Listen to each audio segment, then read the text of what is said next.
Welcome to the first reading of excerpts from this book, my beautiful book that I've written, which is all about my travels across the world. And it's amazing, a bestseller.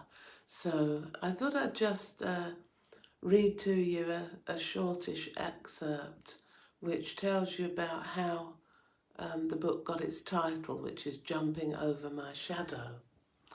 So if you're sitting comfortably, then we'll begin. We travelled to Interlaken. Interlaken is a perfectly descriptive name for a small city that nestles in a flat green valley between two milky green blue lakes, the lakes of Thun and Brienz. It's surrounded by the snowy mountains of the Swiss Alps, spectacular and breathtaking. Small mountain trains snake up from Interlaken Ost towards the exciting peaks of the Jungfrau and the Schildhorn. But even the foothills are impressive and expansive. In May they are covered by the tiny mountain flowers, white, yellow, blue and pink, where cows graze. These cows must all be deaf, as they wear enormous bells, secured by thick leather straps around their necks. The clanking of these bells telegraphed their every munch of the succulent shiny grass as they grazed in the sunlight and the sharp, clear air of Switzerland. Our hotel, the Lochberg, was on a quiet street, and our second-floor balcony afforded spectacular views of the vertical pine forests and surrounding high peaks. And like a multitude of high-flying eagles, a profusion of paragliders wheeled slowly high above the area. Interlaken is marketed as the place to be for adventurous pursuits. Canyoning, rafting and paragliding attract young backpackers from across the world. Could this 60-year-old join them in the sky? Yes, she could. The hotel owner, Fritz, offered to take me tandem paragliding, and I heard my voice agreeing that I would meet him at 10 the next morning in reception. I decided to act brave and nonchalant about it, despite feeling pangs of fear. Paul, my husband, opted to stay on terra firma. That evening, Paul and I went for a stroll along the main street of Interlaken and found a great meadow in the middle of the town where all the paragliders come in to land. The area was surrounded by cafes and hotels, with outdoor tables for people to watch the aerial antics. There were neat, colourful beds of flowers, and the trees were in blossom. Beside them, rollerbladers glided smoothly up and down the promenade. Many of these, who were mainly young men, wore the sort of fashion clothes that go along with this rollerblading, that made them look like they had very long bodies and extremely short legs. Many of them wore the rapper-style baseball caps with large peaks off to one side or behind. There was a constant flow of paragliders coming around the hillside, hovering high over the mountain before descending in an alarmingly fast corkscrew spiral and slowing up for the last few feet to land relatively gently on the grass. Taking off their helmets, they would gather up the multicoloured banana-shaped parachute with its 2 bunches of plastic strings that are used to steer, and they would pack everything into an enormous backpack. They trudged away like gaily coloured snails. As I watched them high in the sky, against the background of a far-off sheer white mountain peak, I was gripped with the conflicting emotions of longing to fly high in the sky like a bird and abject horror. For this would be me tomorrow morning. It all reminded me of a poem that I've always loved called High Flight by World War II Spitfire pilot John Gillespie Magee of the Royal Canadian Air Force. He wrote this poem in 1941, although flying in his Spitfire was to be quite literally the death of him quite soon afterwards. And this was the poem he wrote. Oh, I have slipped the surly bonds of earth and danced the skies on laughter-silvered wings. Sunward I have climbed and joined the tumbling mirth of sun-split clouds and done 100 things you have not dreamed of, wheeled and soared and swung high into the sunlit silence. Hovering there, I've chased the shouting wind along and flung my eager craft through footless halls of air, up, up, the long delirious burning blue. I've topped the wind-swept heights with easy grace, where never lark nor eagle flew, and while with silent lifting mind I've trod the high untrespassed sanctity of space, put out my hand and touched the face of God. I'm wondering how I shall feel about it when I fly through the air, strapped to Fritz on a tandem paraglider. The next morning we sampled the Swiss breakfast, freshly baked crusty bread, local alpine butter, cheeses and fruit jams, and of course there's always good coffee on the continent. Back in the room I limbered up for the adventure ahead. I was clock watching towards 10 a.m. I hoped stretching my limbs would help with the paragliding. As Fritz had explained, we would drive up the mountain to the high village of Beatenberg, and then we would walk higher up to a vertical, steep field, from where we would launch ourselves into the mountain air. Have you ever launched yourself from a Swiss Alp? The weather was perfect, with white fluffy clouds and sun, and a fair breeze. Fritz drove us up in his 4x4, up and round steep, narrow roads, and we parked.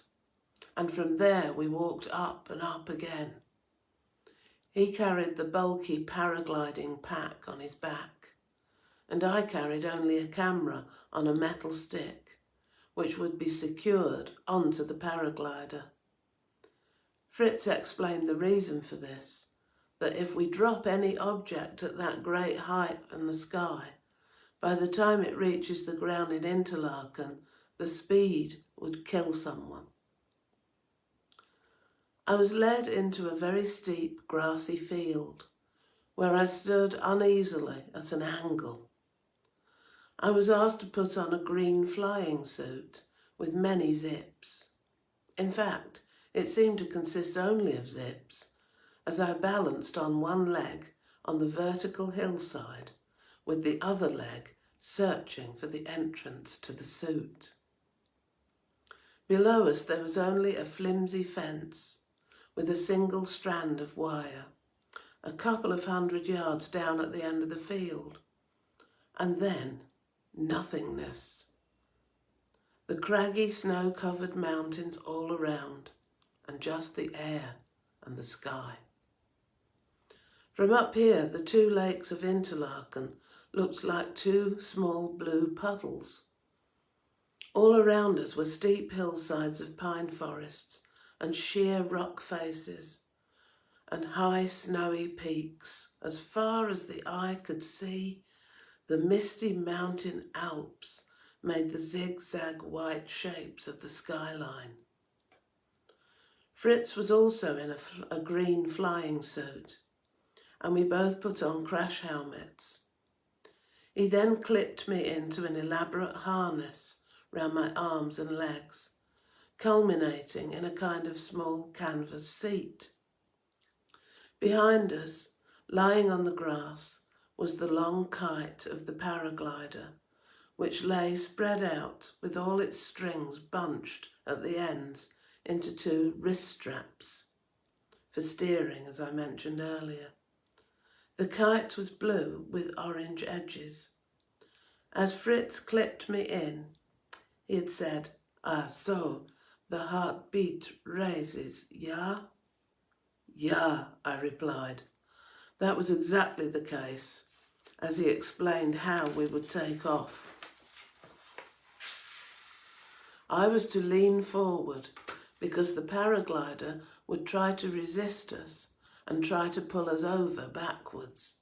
This must be avoided. On his cry, we would take a few steps forward and then run down the uneven sloping field, and he would heave the paraglider over our heads. It would fill with air and lift us into the sky. "Okay, yeah?" he asked. "Yeah," I said with great forced confidence. Fritz continued his instructions.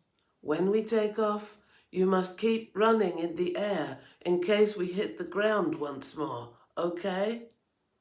"Okay," I said in trepidation. "And now we just have to wait for the uplift of the draft of wind, yeah?" I replied with more bravado than I felt. "Yeah, let's do it." We stood for a couple of minutes because, perversely, the air had chosen this moment to become quite still. This windless stillness seemed to last an age, but it was probably only a few seconds. At last I felt a breeze blowing on my face and I knew this was it. "Here we go, walk," cried Fritz. "Now run!" It all happened very quickly after that. Running down the hill, hearing the flapping noise of the wind taking the paraglider, I felt the tightening of the harness on my arms and legs and the sudden lift up and tug up into the air with absolutely nothing beneath our feet. Fritz pulled on the strings and higher we went, to the left, to the right, wheeling close to the rock face, soaring up over pine forests and feeling close to heaven. All you could hear was the wind. "Is it too windy for you?" he cried out. "No, it's perfect, fantastic, wonderful, woo!" I cried back. I did a great deal of whooping on that flight. On the turns, we would hang at a crazy angle in the air before hurtling off in another direction. This manoeuvre brought more involuntary cries and shouts of ecstasy and excitement from me as I wondered at all the most spectacular snowy mountains around us. We would hover over forests and he would shout, "We will catch a thermal and go up here." And then you could feel yourself taken, ascending on the warm air current, and far below us, far, far below us, the black shiny alpine choughs were flying around the treetops like our English rooks. When the time came to descend, he instructed me to assume a standing position for landing as we approached Interlaken. We spiralled down at a really thrilling speed. We took up a crazy set of flying angles, and I felt like a spiral of water gurgling down a plug hole. Or it was like sliding round and down a corkscrew at high speed. I saw the meadow in the middle of Interlaken below us, with its yellow flowers. At the last minute, we slowed down, and from about 30 feet up, I could see Paul on the ground taking photographs. My fears of breaking a leg or a spine on landing were mercifully unfounded. We landed with a gentle bump, and I was suddenly sitting in the meadow, smelling the sweet long grass among the buttercups. Fritz had been taking photographs throughout the flight, and once we were out of our flying suits, which had made us look like two frogs, he gave me the film so I could take it in to be developed. I told him that the flight was one of the best moments of my life to date. Later, I went to settle the bill that evening back at the hotel. He looked puzzled. "Why did you think the flight was 70 Swiss francs today?" Fritz asked.